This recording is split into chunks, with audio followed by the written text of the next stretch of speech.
ನಮಸ್ಕಾರ ನನ್ನ ಪ್ರೀತಿಯ ವೀಕ್ಷಕರಿಗೆಲ್ಲ ಅಮಿತ್ ಬ್ಲಾಗ್ಸ್ಗೆ ತಮ್ಮೆಲ್ಲರಿಗೂ ಸ್ವಾಗತ. ಹಲಸಿನ ಹಣ್ಣು ತಿಂದಾದ್ಮೇಲೆ ಹಲಸಿನ ಬೀಜಗಳನ್ನೆಲ್ಲ ಬಿಸಾಡ್ಬಿಡ್ತೀವಿ ಅಲ್ವಾ. ಬಿಸಾಡೋ ಬದಲು ಈ ರೀತಿ ಮಾಡ್ಬೋದು ನೋಡಿ. ಹಲಸಿನ ಬೀಜದ ಮೇಲೆ ಈ ರೀತಿ ಸಿಪ್ಪೆ ಇರುತ್ತೆ ಅಲ್ವಾ, ಸಿಪ್ಪೆನೆಲ್ಲ ತೆಗೆದು ಇಟ್ಕೊಳ್ಬೇಕು. ನಾನು ಎಲ್ಲ ಹಲಸಿನ ಬೀಜದ್ದು ಕೂಡ ಸಿಪ್ಪೆನ ತೆಗೆದಿಟ್ಕೊಂಡಿದ್ದೀನಿ. ಈ ಥರ ಸುಲಿದು ಇಟ್ಕೊಂಡು ಈಗ ಹಲಸಿನ ಬೀಜನ ಕಟ್ ಮಾಡ್ಕೊಳ್ಳೋಣ. ನಾನಿಲ್ಲಿ ಒಂದು ಹಲಸಿನ ಬೀಜದಲ್ಲಿ 2 ಭಾಗವಾಗಿ ಕಟ್ ಮಾಡಿ ಇಟ್ಕೊಂಡಿದ್ದೀನಿ.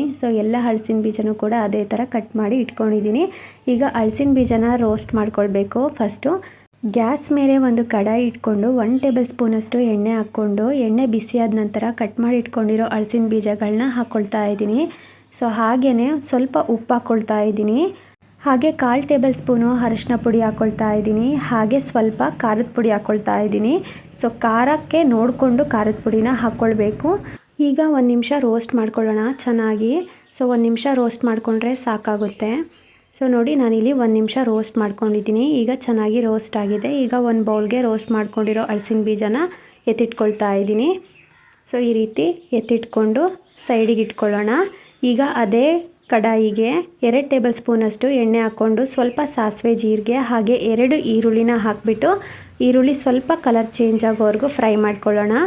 ನೋಡಿ ಈ ರೀತಿ ಕಲರ್ ಚೇಂಜ್ ಆಗೋವರೆಗೂ ಫ್ರೈ ಮಾಡ್ಕೊಂಡಾದ್ಮೇಲೆ ನಾನು 1 ಟೇಬಲ್ ಸ್ಪೂನಷ್ಟು ಶುಂಠಿ ಬೆಳ್ಳುಳ್ಳಿ ಪೇಸ್ಟ್ ಹಾಕ್ಕೊಳ್ತಾ ಇದ್ದೀನಿ. ಈಗ ಶುಂಠಿ ಬೆಳ್ಳುಳ್ಳಿ ಪೇಸ್ಟು ಹಸಿ ಸ್ಮೆಲ್ ಹೋಗೋವರೆಗೂ ಫ್ರೈ ಮಾಡ್ಕೊಳ್ಳೋಣ.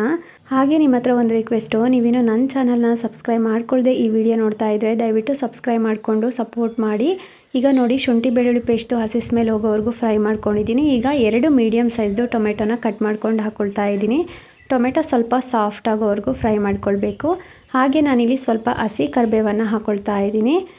ಈಗ ಚೆನ್ನಾಗಿ ಫ್ರೈ ಮಾಡ್ಕೊಳ್ಳೋಣ. ನೋಡಿ ಟೊಮೆಟೊ ಎಲ್ಲ ಸ್ವಲ್ಪ ಸಾಫ್ಟ್ ಆಗೋವರೆಗೂ ಫ್ರೈ ಮಾಡ್ಕೊಂಡಿದ್ದೀನಿ. ಈಗ ಸ್ಪೈಸಸ್ ಹಾಕ್ಕೊಳ್ಳೋಣ. ನಾನಿಲ್ಲಿ 3/4 ಟೇಬಲ್ ಸ್ಪೂನು ಖಾರದ ಪುಡಿ ಹಾಗೆ 1 ಟೇಬಲ್ ಸ್ಪೂನು ಧನಿಯಾ ಪುಡಿ ಹಾಗೆ ರುಚಿಗೆ ತಕ್ಕಷ್ಟು ಉಪ್ಪು ಹಾಗೆ ಅರ್ಧ ಟೇಬಲ್ ಸ್ಪೂನು ಜೀರಿಗೆ ಪುಡಿನ ಹಾಕಿಬಿಟ್ಟು ಸ್ಪೈಸಸ್ದು ಹಸಿ ವಾಸನೆ ಹೋಗೋವರೆಗೂ ಫ್ರೈ ಮಾಡ್ಕೊಳ್ಳೋಣ. ಒಂದೇ 1 ನಿಮಿಷ. ಸ್ಪೈಸಸ್ ಹಾಕ್ಕೊಂಡಾದ್ಮೇಲೆ ನಾವು ಗ್ಯಾಸ್ನ ಲೋ ಫ್ಲೇಮಲ್ಲಿ ಇಟ್ಕೊಂಡೆ ಫ್ರೈ ಮಾಡ್ಕೊಳ್ಬೇಕು. ಹೈ ಫ್ಲೇಮಲ್ಲಿ ಇಟ್ಕೊಂಡು ಫ್ರೈ ಮಾಡ್ಕೊಳ್ಳೋಕೆ ಹೋದರೆ ಸ್ಪೈಸಸ್ ಎಲ್ಲ ಸೀದೋಗ್ಬಿಡುತ್ತೆ. ನೋಡಿ ನಾನಿಲ್ಲಿ 1 ನಿಮಿಷ ಫ್ರೈ ಮಾಡ್ಕೊಂಡಿದ್ದೀನಿ. ಈಗ 1 ಲೋಟದಷ್ಟು ನೀರು ಹಾಕ್ಕೊಂಡಿದ್ದೀನಿ. ನೀರು ನಿಮಗೆ ಗ್ರೇವಿ ತಿಕ್ಕಾಗಿ ಬೇಕೋ ತೆಳುವಾಗಿ ಬೇಕೋ ನೋಡಿಕೊಂಡು ಹಾಕ್ಕೊಳ್ಳಿ. ನಾನು 1 ಲೋಟ ನೀರು ಹಾಕ್ಕೊಂಡಿದ್ದೀನಿ.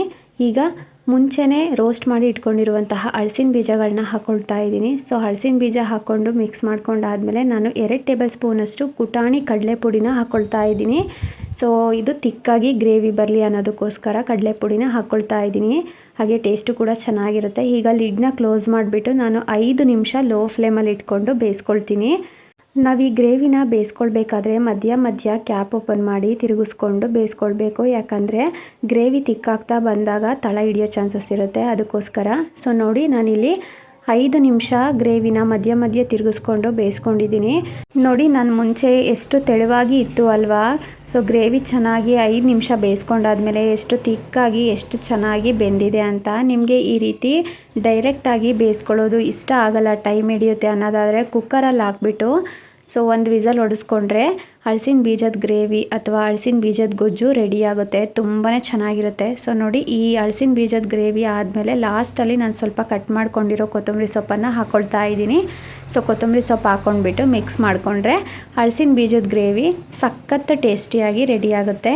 ನೀವು ಈ ಹಲಸಿನ ಬೀಜದ ಗ್ರೇವಿ ಅಥವಾ ಗೊಜ್ಜಿನ ಜೊತೆಗೆ ಚಪಾತಿ, ಪೂರಿ, ರೋಟಿ, ದೋಸೆ ಯಾವುದ್ರಲ್ಲಿ ಬೇಕಾದರೂ ತಿನ್ಬೋದು. ಹಾಗೆ ಅನ್ನಕ್ಕೂ ಕೂಡ ಹಾಕ್ಕೊಂಡು ತಿನ್ಬೋದು. ತುಂಬಾ ಚೆನ್ನಾಗಿರುತ್ತೆ. ಒಂದು ಸಲ ಈ ವಿಧಾನದಲ್ಲಿ ಹಲಸಿನ ಬೀಜದ ಗ್ರೇವಿನ ಟ್ರೈ ಮಾಡಿ ನೋಡಿ. ಹಲಸಿನ ಹಣ್ಣು ತಿಂದು ಬಿಸಾಡುವಂತಹ ಈ ಬೀಜದಲ್ಲಿ ಈ ಥರ ಗ್ರೇವಿ ಅಥವಾ ಗೊಜ್ಜನ್ನು ಮಾಡ್ಕೊಳ್ಬೋದು. ತುಂಬ ಟೇಸ್ಟಿಯಾಗಿರುತ್ತೆ. ಒಂದು ಸಲ ಈ ವಿಧಾನದಲ್ಲಿ ಟ್ರೈ ಮಾಡಿ ನೋಡಿ. ನಿಮಗೆ ಈ ರೆಸಿಪಿ ಖಂಡಿತವಾಗ್ಲೂ ಇಷ್ಟ ಆಗಿದೆ ಅಂತ ಅಂದ್ಕೊಂಡಿದ್ದೀನಿ. ಇಷ್ಟ ಆಗಿದ್ರೆ ಪ್ಲೀಸ್ ನನ್ನ ಚಾನಲ್ನ ಸಬ್ಸ್ಕ್ರೈಬ್ ಮಾಡ್ಕೊಳ್ಳಿ, ಹಾಗೆ ಲೈಕ್ ಮಾಡಿ, ಹಾಗೆ ನಿಮ್ಮ ಫ್ರೆಂಡ್ಸ್ಗೆ ಫ್ಯಾಮಿಲೀಸ್ಗೆಲ್ಲ ಈ ವಿಡಿಯೋನ ಶೇರ್ ಮಾಡಿ. ನೀವು ಕೂಡ ಟ್ರೈ ಮಾಡಿ ಹೇಗಿತ್ತು ಅಂತ ಕಮೆಂಟ್ ಮಾಡಿ ತಿಳಿಸಿ. ಈ ವಿಡಿಯೋನ ನೋಡಿರೋ ತಮ್ಮೆಲ್ಲರಿಗೂ ಧನ್ಯವಾದಗಳು.